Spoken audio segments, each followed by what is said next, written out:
Hi everyone, let's continue. So last time we talked about the finite difference formula and we also did 2 examples. Today let's continue to do more examples. So let's look at example 3. The study states temperature distributions between 2 concentric spheres with fixed temperature at R equals A and R equals B.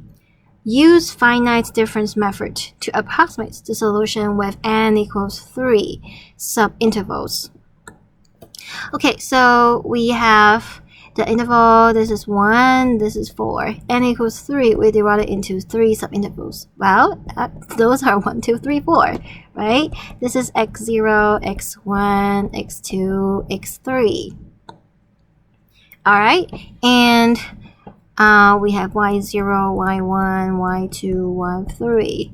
y0 is O. So even though here they use U and R, but we can translate the problem, right? R is like our X. And then this is like y prime prime plus 2 y prime equal to 0. Y of 1 is 0. Y of 4 equals 20. So then we can work with X and Y. We're more familiar with that. Okay, so that is 0. And Y3 is 20. So far, so good, everybody? Okay, let's see. Keep in mind, we need the central difference formula. That's yi plus 1 minus 2yi plus yi minus 1 over h squared. Y prime is approximately by yi plus 1 minus yi minus 1 over 2h. Okay, so we can plug in now. Oh, by the way, here these are i's. So we plug in, we get xi, y prime prime is yi plus 1 minus 2yi plus yi minus 1. Oh, what is h? You see? H is 1. So this is actually 1 squared. Then plus 2 y prime, yi plus 1 minus yi minus 1. 2 times h is 1. That equals 0. And then 2 can cancel. Well, this is actually, let's distribute it. Xi, yi plus 1 minus 2xi, yi plus xi, yi minus 1. Then plus yi plus 1 minus yi minus 1. Okay, let's combine the like terms. So the coefficients are, the order is better to be yi minus 1. Okay, and then yi and then yi plus 1. Because this is how we input into the matrix. Okay, so yi plus 1, we have xi minus 1. Then we have the 2xi of yi, and then we have xi plus 1, that's yi minus 1. Yi plus 1 equals 0. So far, so good, everybody. Okay, and then we're gonna plug in. Here we have 2 unknowns, so only 2 equations. When I equals 1. Remember the mountain shape? Okay, when I equals to 1, x1 is 2. 2 minus 1, y0. Oh, y0 is 0.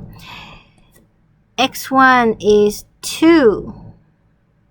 y1 plus 2 plus 1, y2 equals 0.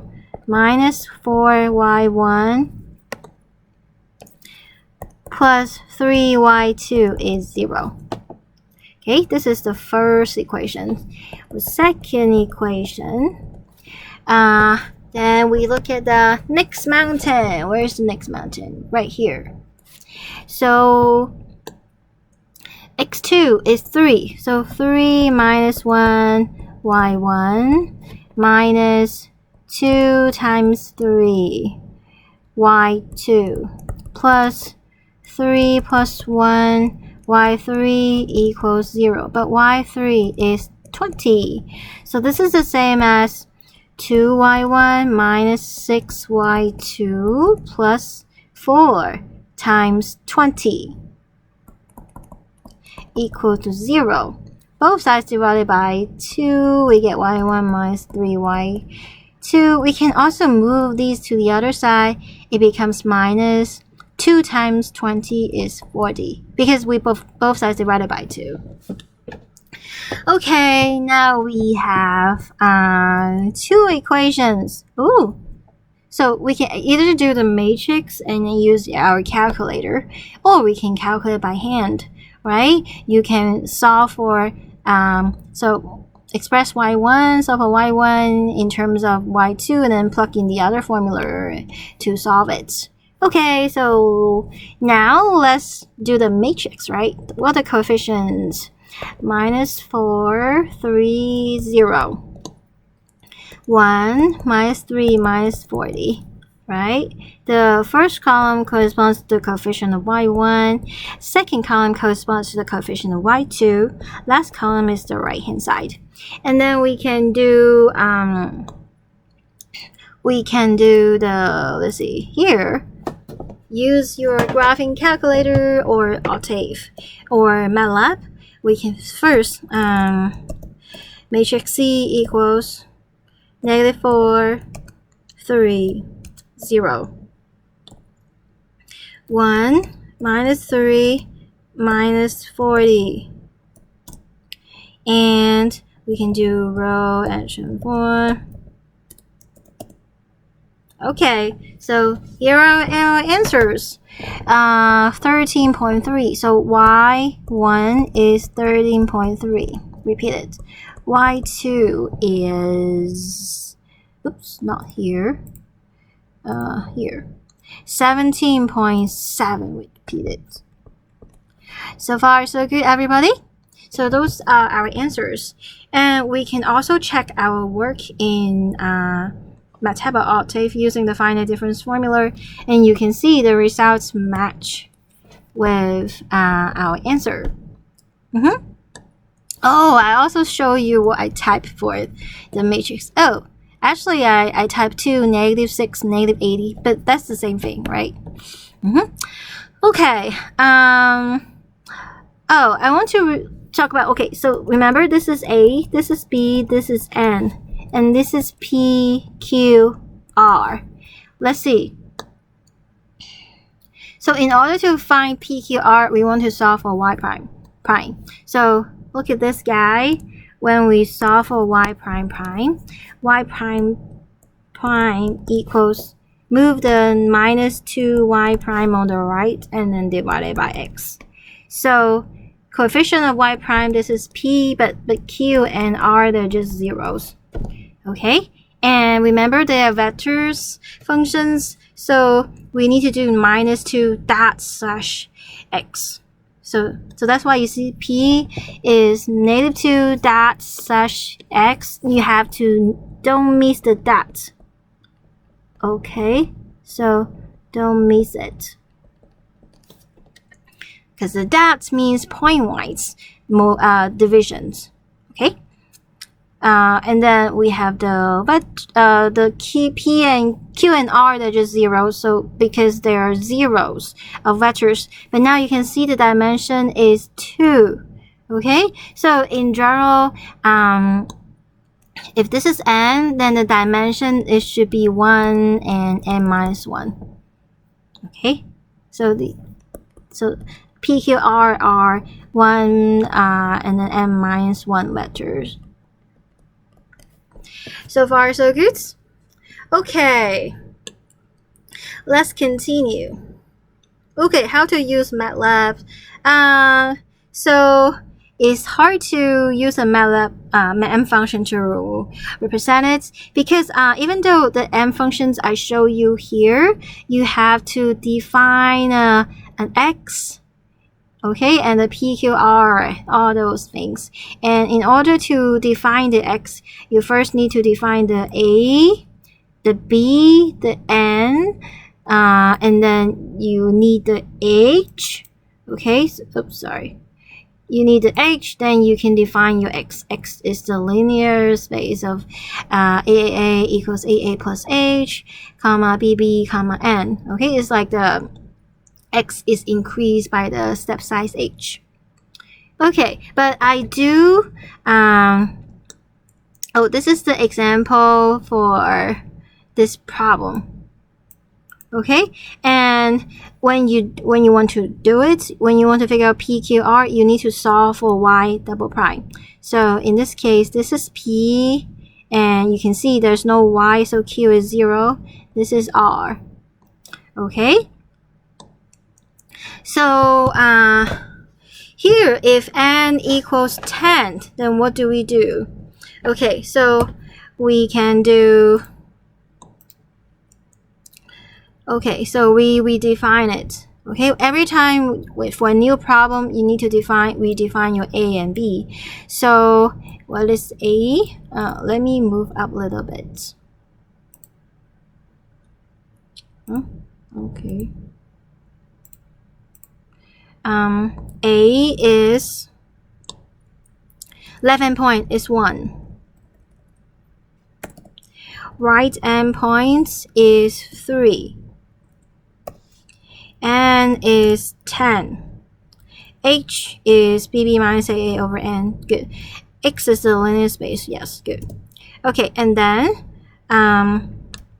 you see we see how the X is changing.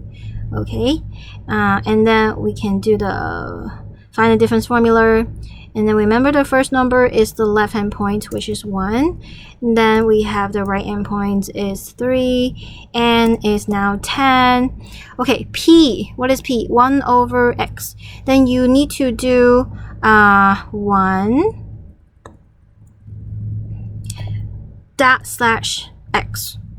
Okay, and Q is zeros. So Q is 0, you can do zeros. The dimension 1, comma.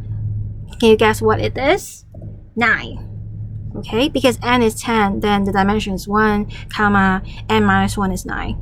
And then r is x to the 4. So see, x dot power 4, because it's point-wise powers.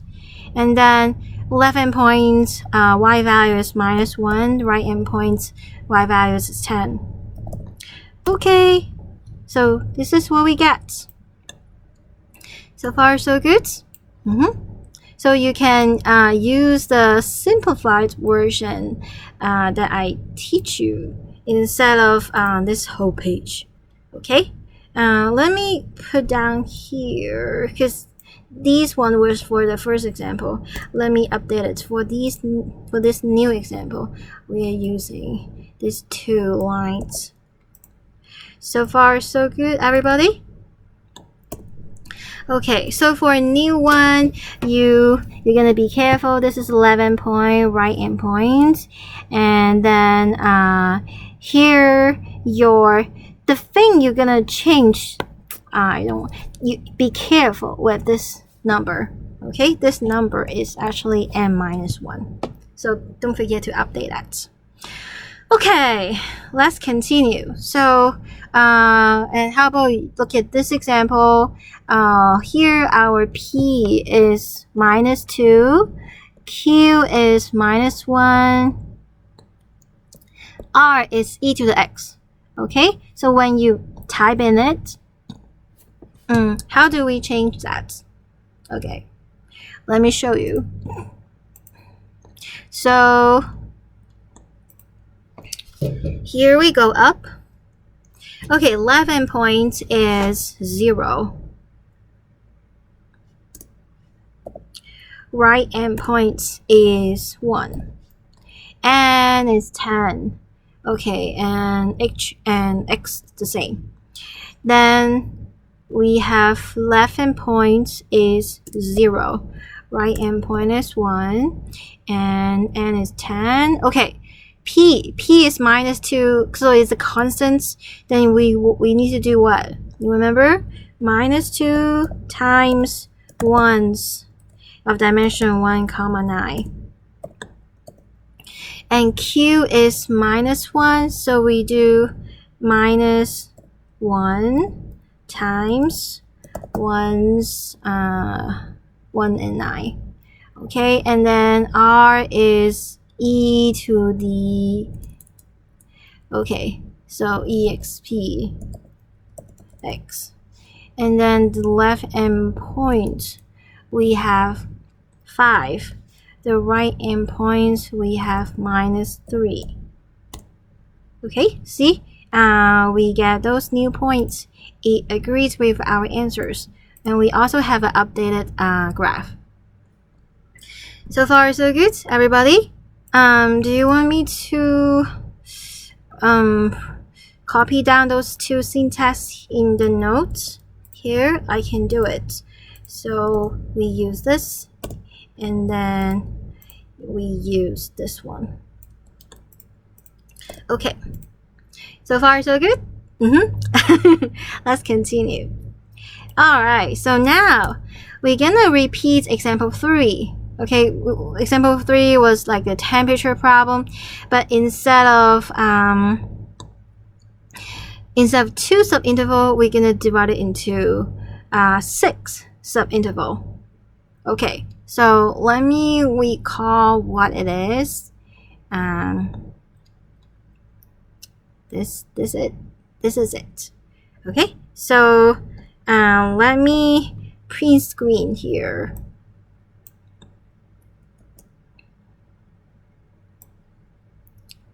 And okay, let's copy down right here.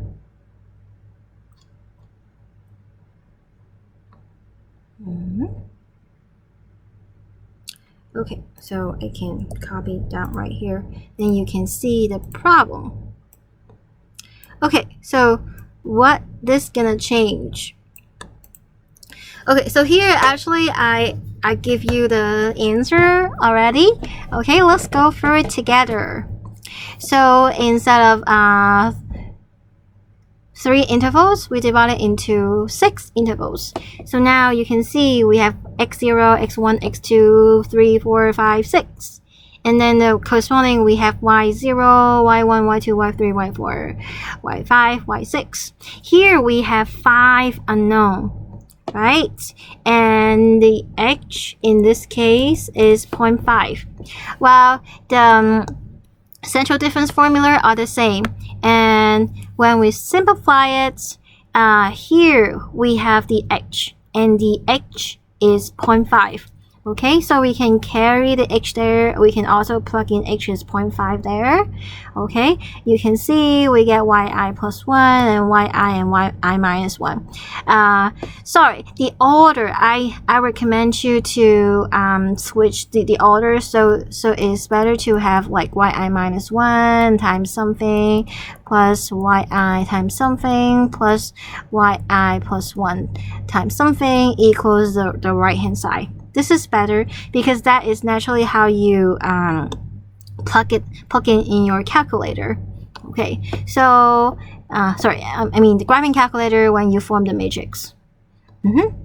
Okay, so you can see when I equals 1, the mountain is right here.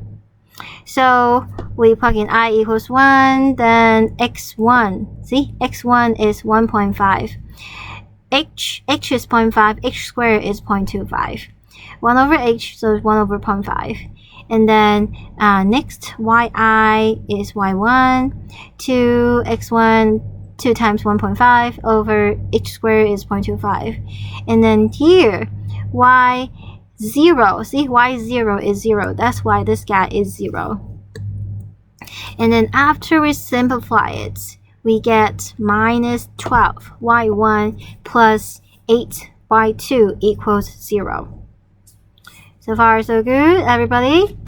Next equation, we look at this mountain. And then we're gonna replace x2 is 2, this is y3, and then this is 2, this is y2, this is 2, this is y1. So okay, it's similar as above, but we just replace some new values. So this is the formula we get after we simplify it. Okay, And then next we continue. Look at the next mountain. x3 is 2.5, so that's why you have 2.5 here, 2.5 here, 2.5 here, and you have y4, y3, and y2. And after we simplify it, this is the equations. Is that okay, everybody? Alright, let's continue. Next mountain, we have x4. So x4, we're gonna have 3. So you see 3, 3, 3 here, and we also update the yi's. And this is the formula we get. And finally, the last mountain. This is the formula we get. So after we collect all those equations, then we can write down the corresponding augmented coefficient matrix. Okay, it is a 5 rows and 6 columns.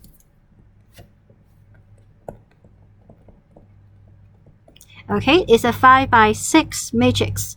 And what can you see from this matrix? What is special? Can you see outside this range? Outside this range, the other entries are zeros. Because each equations, it just involves yi plus 1, and yi minus 1. So each row only has 3 non-zero entries. Each row only has 3 non-zero entries. Okay, because it corresponds to yi minus 1, and yi plus 1. Okay, and then we can do row echelon form, reduce row echelon form, and we get the solution. Okay, so this is y1, y2, y3, y4, y5. In our exams, we won't have this so many yi's. You have at most 3 variables, so you have a matrix 3 by 4 to solve for it.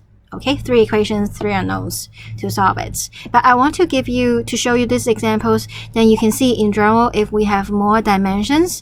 Well, the probability is we only have non-zero entries in this range. Okay. Alright, so we can also use finite difference formula, and you can see our answer match with the results. Okay, you can see those match. And remember how to figure out the PQR? So we already figured out the PQR before, right? In example 3. But what's gonna change here? This changed to 5. This changed to 6. It was 3, right? It was 2 here, but now it changed to 6 and 5 and 5. Okay, let me find this out and show you here.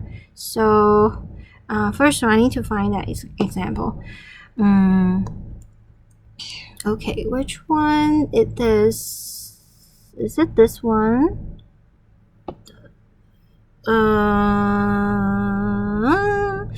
Okay, I couldn't find it. Then it's okay, we just retype it again. So what's the left endpoint? 1. Oops.